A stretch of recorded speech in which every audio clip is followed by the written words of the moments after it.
Halo teman-teman semuanya, balik lagi di podcast Some Story, sebuah cerita menginspirasi, menggugah dan seperti biasa kita akan mengulik satu hal yang menarik dan juga dengan kisah yang seru juga pastinya. Di episode kali ini kita akan mengulik suatu hal yang menarik banget dan dengan kisah yang seru juga pastinya. Dan seperti biasa, gue nggak akan sendirian untuk ngebahas satu topik ya. Udah ada Abel hari ini. Halo, apa kabar? Halo Kak, baik Alhamdulillah. Sempat kemarin agak sakit sih batuk, jadi minta maaf kalau suaranya agak hilang-hilang karena cuaca juga Oke. mungkin. Tapi ya overall Hmm. aku baik Alhamdulillah. Bukannya ini ya, Bandung makanan enak-enak.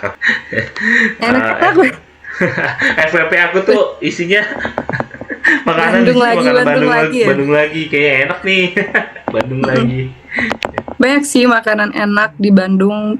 Aku juga suka banget kulineran di Bandung, apalagi kalau misalnya walaupun aku orang Bandung tapi ngeliat FYP TikTok ada Bandung, makanan Bandung aku tetap kesana gitu. Kayak baru juga aku cobain.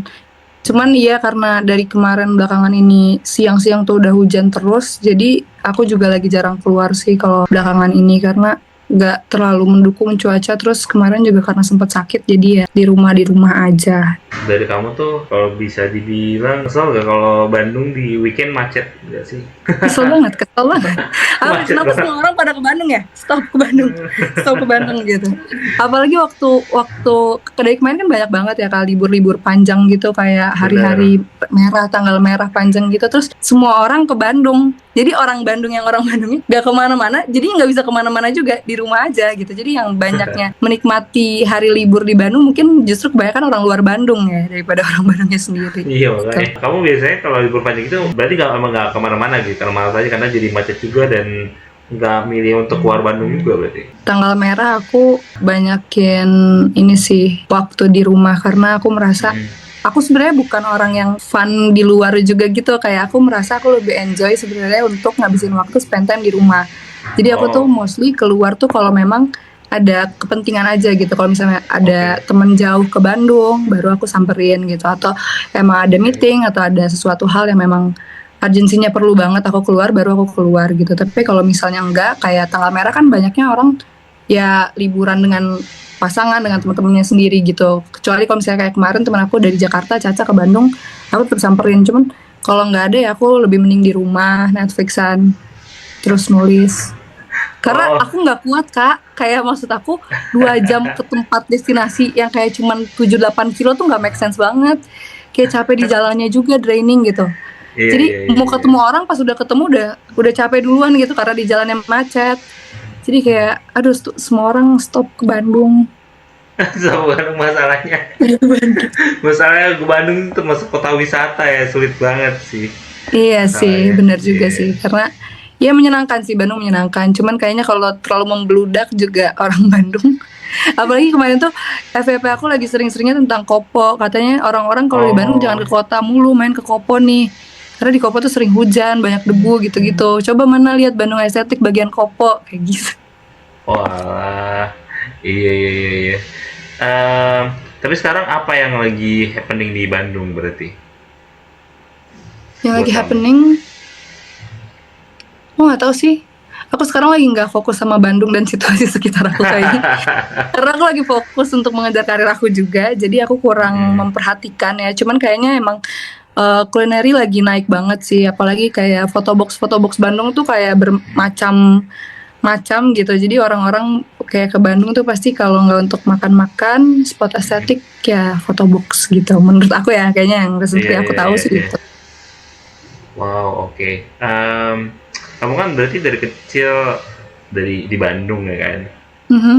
Apa yang kamu bisa highlight perubahan-perubahan apa di Bandung itu, maksudnya dari sisi mungkin suasananya dari mulai kamu kecil, sekolah juga, mungkin pertemanan.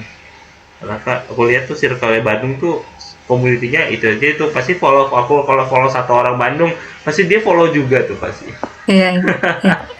Sebenarnya menurut aku yang pesat berkembang di Bandung tuh sebenarnya dunia kreatifnya ya Kak. Dulu tuh kan kayaknya itu masih aman, damai, sejahtera, tentram aja gitu. Sekarang tuh kayaknya udah banyak banget aktiviti-aktiviti dari komunitas-komunitas, entah komunitas brand, entah komunitas lari gitu-gitu. Yang mungkin mereka juga sering banget ngadain acara-acara untuk kalian networking sama owner brand yang lain gitu. Entah acara di tempat kopi, entah acara mereka bikin acara lari gitu. Jadi menurut aku kalau misalnya pengen berkembang dengan tanda kutip dunia kreatif, Bandung tuh mungkin tempat yang cocok gitu, tempat yang pas untuk kayak kalian berkembang, entah brand, entah ya apapun lah. Karena menurut aku komunitas Bandung itu sangat kuat juga gitu, saling menopang gitu, saling support juga. Walaupun misalnya sesama brand baju, misalnya si A ini brand baju A, si B brand baju B, tapi ketika ada acara mereka tetap saling support juga gitu. Jadi yang aku lihat sih dari teman-teman aku kebanyakan di komunitas brand atau komunitas yang lain yang industri kreatif itu saling support banget sih. Jadi menurut aku tepat banget untuk berkembang di dunia kreatif di Bandung gitu. Aku lihat personal kamu di Instagram kan mungkin lebih apa ya? Kalau bisa dibilang apa nih? Model, content creator, apa selebgram atau apa nih atau? Sebenarnya aku juga nggak tahu.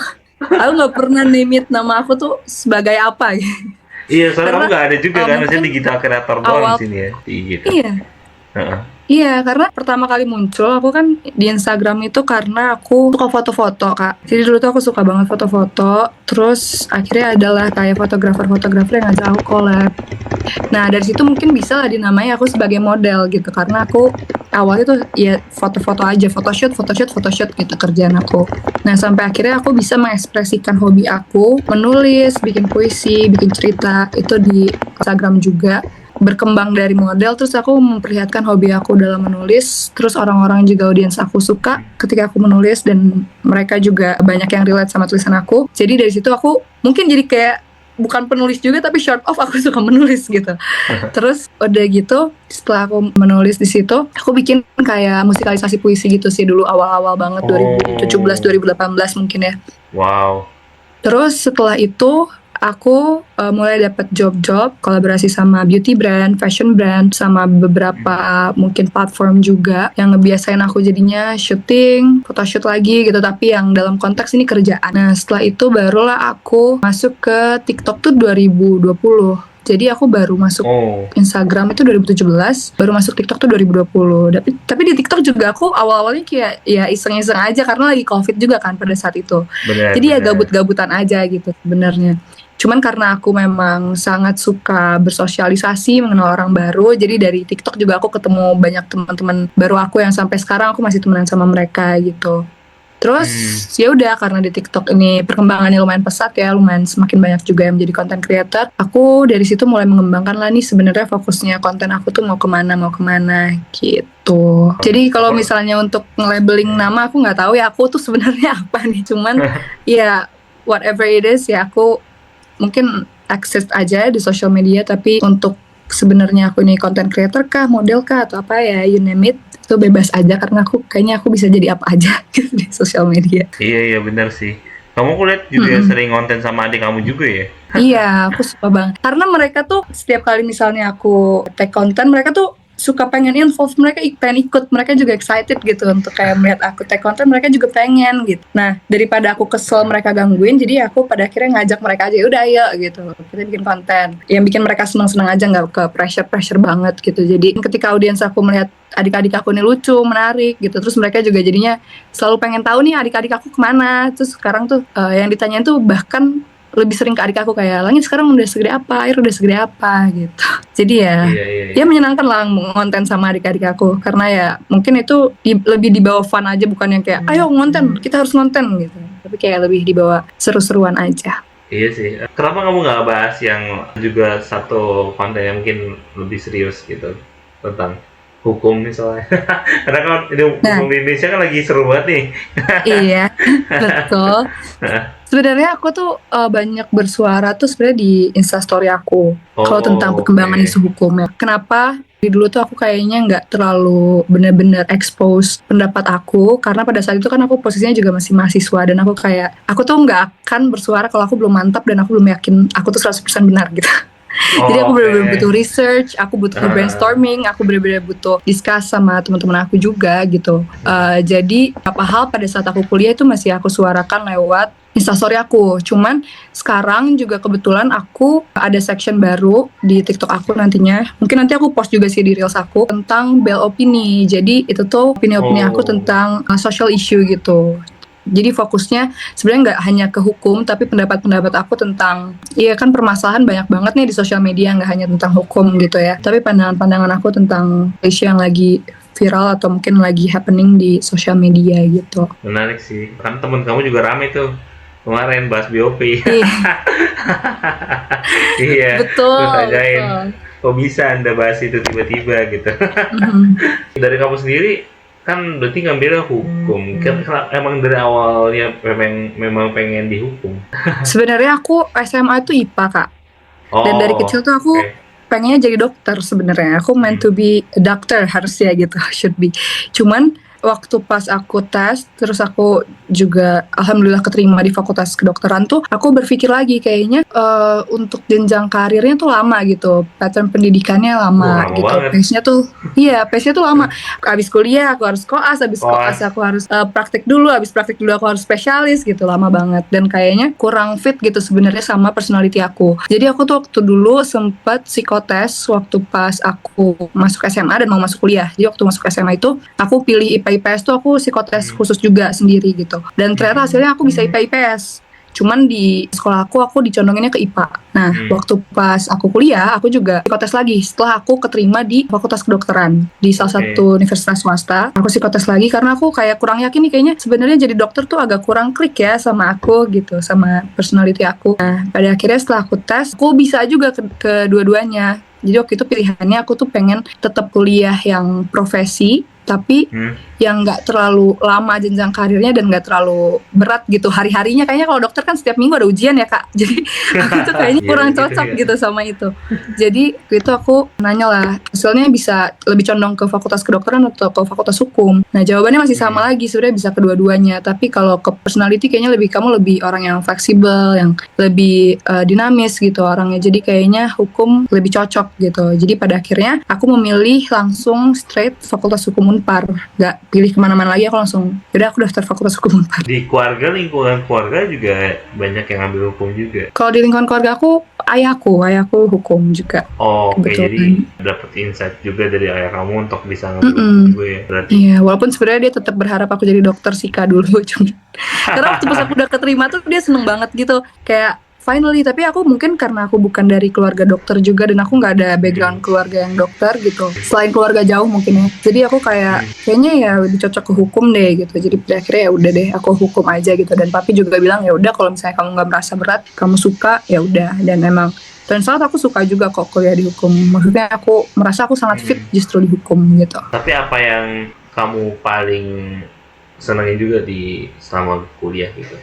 Selama kuliah hukum, aku tuh suka ketika aku tuh orang yang sangat suka berpikir rasional Kak. Jadi ketika aku harus research tentang sesuatu, aku jadi dapet insight tentang sesuatu, terus aku berdiskusi dan aku mungkin ada teman berargumentasi juga di kampus. Jadi menurut aku menyenangkan aja gitu, kayak mengetahui ketika isu sosial lagi happening nih atau permasalahan hukum lagi happening, terus kita bahas di kelas. Jadi kayak menurut aku ya menyenangkan sih, karena itu mengasah skill analisis aku juga dan juga problem solving aku juga. Jadi kayak ya menurut aku kuliah hukum tuh sangat dapat very insightful, karena nggak cuman knowledge tapi juga the way we think, the way we solve the problem, kita jadi lebih terasah juga gitu di hukum. Jadi ya menyenangkan sih menurut aku. Dari 4 tahun kuliah, perdebatan soal apa yang paling seru di kelas? Maksudnya banyak nih. Kalau maksudnya isu apa yang paling ini banget? Kalau kayaknya isu tuh yang ini sih Kak. Tapi aku agak gimana ya ini. Karena banyak banget, karena maksudnya kayak dan most likely itu kita membahas isu tuh di kayaknya semester sebelum semester akhir gitu. Jadi kayak aku agak ya nggak terlalu inget juga. Cuman karena kemarin lagi happening ya pemilu, kita bahas tentang pemilu juga.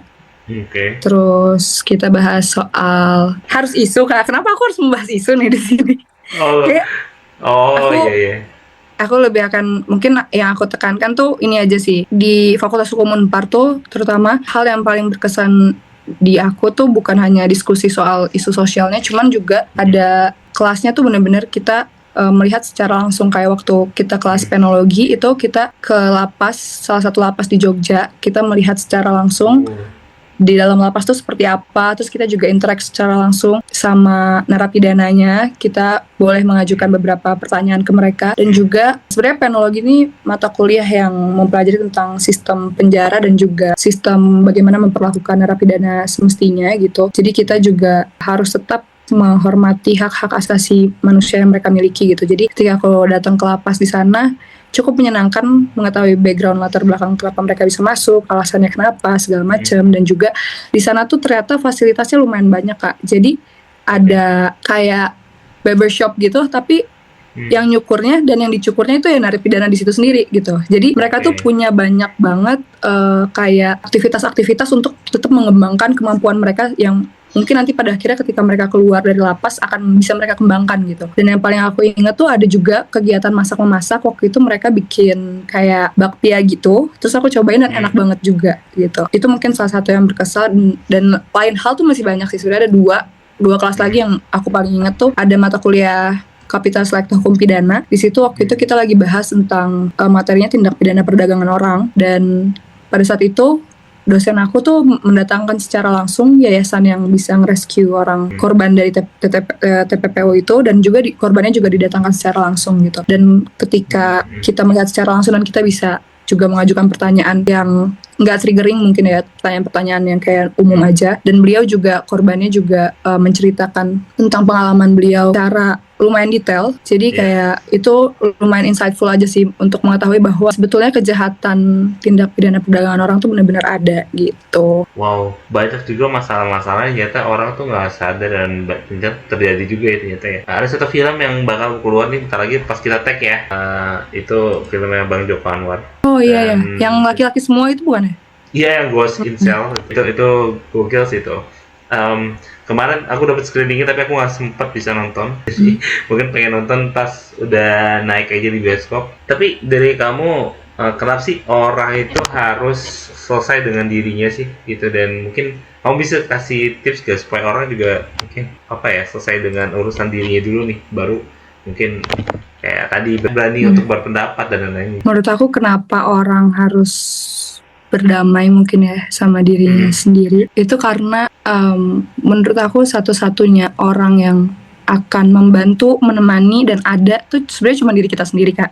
Kayak kalau misalnya kita lagi in down phase or up phase, kita cuman sendirian gitu sebenarnya. Orang-orang lain mungkin hanya ikut bersedih ataupun mungkin merayakan gitu. Jadi kenapa sebelum mungkin entah itu memulai suatu hal yang baru, entah itu mungkin berpendapat akan suatu hal yang baru, entah itu mungkin memiliki hubungan dengan orang lain gitu, maksudnya yang menyangkut banyak orang atau orang lain di luar diri sendiri, kenapa kita harus benar-benar berdamai? Itu karena kita benar-benar harus mengenali sih gimana sih diri kita tuh sebetulnya gitu, gimana sih sebetulnya cara kita menghadapi suatu permasalahan nantinya. Jadi aku tuh biasanya sebelum aku memulai sesuatu, sebelum aku ngomong tentang sesuatu, berbicara tentang sesuatu, aku lebih pikirin jangka panjangnya dulu sih, Kak. Kayak dampak-dampaknya tuh apa dulu. Nah, semakin kita berpikir tentang dampak-dampaknya, semakin kita juga akan mengetahui gimana cara diri kita pada akhirnya menghadapi situasi tersebut gitu. Kalau misalnya pada akhirnya situasi tersebut happens gitu. Jadi menurut aku kenapa kita penting untuk mengenal diri kita sendiri, karena banyak hal yang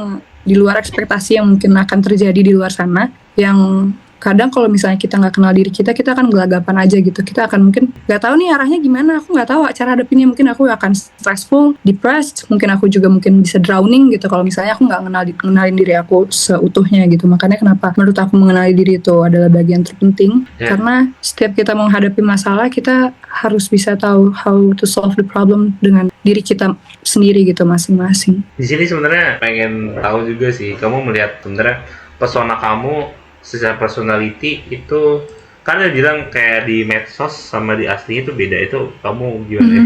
Ada seberapa perbedaan antara pesona di sosial media dan juga di aslinya gitu? Mungkin kurang sedikit, aku nggak terlalu beda untuk tentang pendapat mungkin ya, cara aku berpikir mungkin nggak begitu beda, cuman yang mungkin nggak aku share ke sosial media aku adalah chaoticnya. Jadi kayak mungkin ketika aku harus facing the problem, aku tuh bukan orang yang suka huru-hara Kak. Jadi ketika aku mungkin ada suatu permasalahan, entah mungkin sama pasangan, keluarga, atau mungkin sama temen, itu aku nggak suka aku perlihatkan di sosial media gitu. Semua pendapat aku atau kayak mungkin kata-kata yang biasanya aku ucapin di sosial media itu tuh udah bentuk reflektif gitu. Jadi setelah kekeotikan semua hal gitu yang di kenyataannya aku alamin gitu, mungkin kesedihan, mungkin juga hancur, mungkin sakit. Cuman aku rasa kayaknya nggak perlu semua orang tahu. Dan aku nggak suka drama juga sih Kak. Maksudnya aku bukan tipikal orang yang kayak oh ini bisa hype nih. Berarti kalau kamu kan juga kurang lebih udah, aku lihat akunnya juga udah verified juga, dan kamu pernah ngalamin kayak satu hal yang toxic di sosial media gitu, apapun itu. Mungkin hate comment mungkin yang toxic. Hate comment? Ini hate comment dari konten apa sih? Berarti aku lihat karena tidak ada yang bentuk satu konten di Instagram kamu yang buat aku kayak gue benci nih liat ini gitu. Jujur ya? Aku juga nggak tahu. Iya. Jujur aku nggak tahu. Cuman iya maksudnya wajar lah Kak kalau misalnya ada orang yang tiba-tiba nggak suka aja. Mungkin dia sebenarnya bukan orang lain, mungkin justru mereka adalah orang yang tahu aku secara personally atau ya tahu cerita aku, mungkin ya aku nggak tahu. Cuman ya aku mewajarkan adanya hate comment. Cuman kadang lucu aja gitu kayak ngelihat orang nge-DM gitu marah-marah ngejudge aku tanpa aku aja nggak tahu dia siapa. Dan there exist gitu. Dalam konteks apa tuh? Maksudnya ngejudge dalam konteks apa? Biasanya ngejudge karena muka aku kayak kok kayak bencong, kok kayak cowok ya sebenarnya. Aku nggak ngerti kenapa mereka berpikiran aku laki-laki.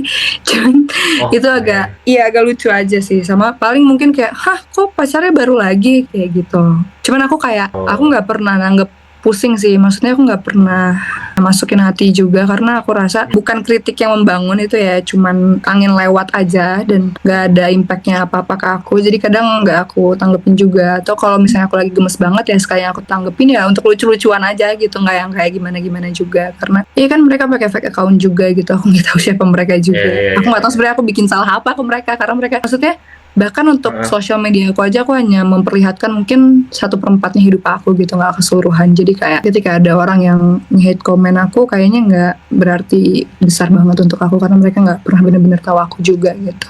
Jadi ya udah. Next buat kamu apa nih ke depannya? Berarti selain mungkin tadi nyari main job juga. Sebenarnya itu masih jadi fokus utama aku sih Kak untuk mencari main job aku. Jadi sekarang aku masih fokus untuk belajar lagi untuk written test atau interview user. Dan itu sih kayaknya kesibukan aku recently, kayak aku fokus belajar lagi untuk interview atau written test, terus konten paling, terus juga take endorsement, meeting sama klien. Udah, kayaknya masih gitu-gitu aja gitu ya sebagai fresh graduate gitu. Kayak aku justru kayak malah merasa aku agak crisis identity tuh ketika aku lulus gitu. Kayak dulu kan waktu sekolah aku udah punya nih job nih, aku udah punya pekerjaan, aku bisa menghasilkan uang sendiri gitu kecil. Cuman ternyata waktu pas lulus tuh membingungkan gitu, kayak aduh gue mau kemana sih karirnya ini, gue mau ngapain ya gitu. Tapi setelah proses yang cukup panjang juga kemarin setelah aku lulus, udah aku pikirin cukup matang juga apa step yang pengen aku ambil ke depannya. Jadi kayak ya udah lumayan cukup terorganisir lah apa langkah-langkah yang pengen aku lakuin ke depannya, dengan ya persiapan belajar dulu untuk ya screening test mungkin ya